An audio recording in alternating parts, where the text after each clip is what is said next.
Halo, selamat siang. Jumpa lagi sama saya, Antasari.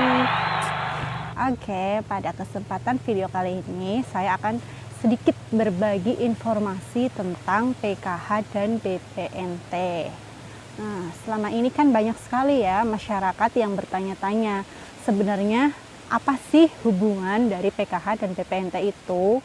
Nah, di sini saya akan sedikit memberikan informasi tentang hubungan antara BPNT dan PKH. Sebelum saya membahas hubungan kedua bansos tersebut, terlebih dahulu saya akan memberi sedikit penjelasan tentang apa itu BPNT. BPNT itu juga sama seperti PKH, yaitu bantuan sosial namun dalam bentuk non tunai. Kalau PKH kemarin kan dalam bentuk tunai atau uang, sedangkan BPNT itu sendiri dalam bentuk non tunai. Di sini BPNT disalurkan dalam bentuk sembako. Nah, sekarang hubungan antara PKH dan BPNT. PKH dan BPNT itu sama-sama program bantuan sosial dari Kemensos atau Kementerian Sosial Indonesia. Nah, untuk BPNT sendiri disalurkan dalam bentuk pangan atau sembako. Kepanjangan BPNT itu yaitu bantuan pangan non tunai, itu kepanjangan dari BPNT. Nah, untuk BPNT itu juga sama seperti PKH, yaitu bantuan pangan bersyarat. Untuk menjadi peserta BPNT, Anda juga harus sudah tertera atau sudah masuk ke dalam DTKS atau Data Terpadu Kesejahteraan Sosial.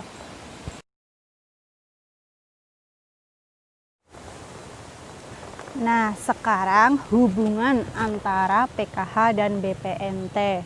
Nah, untuk peserta PKH itu pasti adalah peserta dari program BPNT. Tetapi untuk peserta BPNT belum tentu menjadi KPM PKH.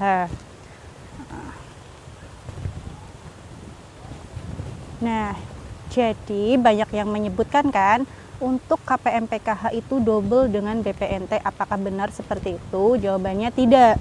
Karena itu tadi, peserta PKH pasti sudah menjadi peserta BPNT. Namun sebaliknya, untuk peserta BPNT belum tentu menjadi peserta PKH. Jadi BPNT dan PKH itu ibaratnya kita gampangnya itu satu paket. Jadi jika kita menjadi peserta PKH, berarti kita juga akan menjadi peserta BPNT. Seperti itu. Nah, untuk bansosnya sendiri, PKH itu disalurkan dalam bentuk uang melalui KKS yang kita bisa ambil di agen. Nah, untuk BPNT, penyalurannya itu tidak dalam bentuk uang, melainkan dalam bentuk sembako. Untuk tahun ini, besar bansos dari BPNT itu sendiri sebesar 200.000 yang disalurkan dalam bentuk barang seperti beras, telur, buah, dan daging.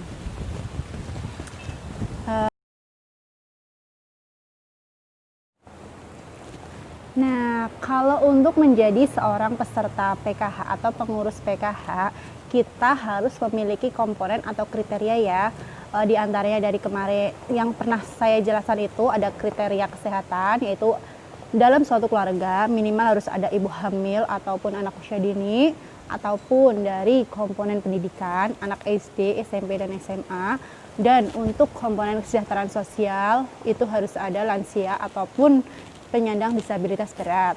Nah, kalau untuk BPNT itu tidak perlu, karena untuk peserta BPNT itu tidak terpacu oleh kriteria seperti itu. Tidak ada batasan usia ataupun tidak diharuskan memiliki anak sekolah maupun balita atau ibu hamil. Dan untuk sumber data peserta BPNT maupun PKH itu sama, yaitu berasal dari DTKS atau Data Terpadu Kesejahteraan Sosial. Gimana sih ya? Kadang banyak yang tanya, gimana sih cara kita agar kita bisa masuk ke DTKS? Nah, Di sini bukan dari pendamping atau bukan juga dari TKSK. TKSK itu adalah pendamping BPNT, bukan kami yang dapat memasukkan data Anda ke dalam DTKS, melainkan yang berwenang untuk memutakhirkan data atau memvalidasi data DTKS itu adalah dari pihak desa.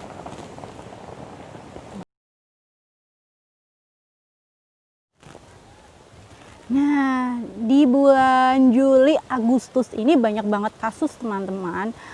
Ternyata banyak bagi peserta PKH yang memiliki 2 KKS. Bukan KKS double ya, di sini melainkan memiliki 2 KKS.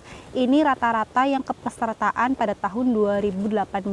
Peserta PKH memiliki 2 KKS, yakni 1 KKS BPNT atau sembako dan 1 lagi KKS PKH. Nah, pada bulan Juli dan Agustus kemarin itu ternyata KKS tersebut terisi saldo sembako.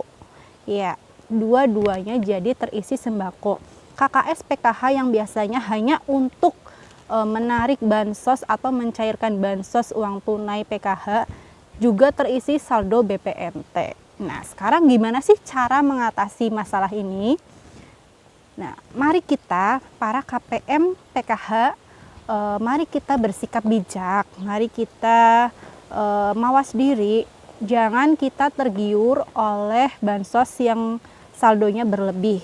Memang jika dilihat dari segi menguntungkan, memang sangat menguntungkan ya, saldo kita bertambah. Namun jika kita lihat secara sistemnya, secara dasar hukum dan kode etik PKH, itu tidak seharusnya untuk diambil semua. Jadi tolong bagi peserta PKH yang memiliki 2 KKS, yakni KKS BPNT dan PKH, dan dua-duanya terisi saldo BPNT atau sembako, tolong kita biasakan untuk bijak dalam mengambil bansos dan menggunakan KKS. Kita utamakan KKS yang combo. KKS combo itu KKS yang bagaimana? KKS combo itu adalah KKS yang di dalamnya itu terisi saldo PKH dan saldo BPNT. Nah, ini yang sering dikatakan double. Iya, double di sini bukan kita double dapat 2 bantuan sembako atau 2 bantuan PKH ya. Tapi di sini itu dinamakan combo. Karena apa? Karena satu KKS itu terisi 2 bansos, yakni PKH dan BPNT. Nah, sekarang gimana? Kalau tadi yang memiliki 2 KKS itu, ya seperti saran saya, jadilah KPM yang bijak dan gunakan hanya kartu yang combo. Jadi jika Anda sudah mengambil bansos yang di kartu PKH, tolong jangan ambil lagi yang di kartu BPNT. Walaupun di sana terisi saldo, tapi tolonglah sedikit kita sadar diri dan kita latihan bersikap bijak ya. Jadi kita cukup ambil 1 bansos setiap bulannya. Diusahakan jangan double, jangan tergiur karena saldo kita banyak. Kita belajar untuk jujur dan bijaksana. Jadi cukup 1 bulan 1 bansos. Untuk informasi tentang hubungan PKH dan BPNT, saya cukupkan sekian dulu ya. Semoga bermanfaat dan dapat dimengerti. Terima kasih.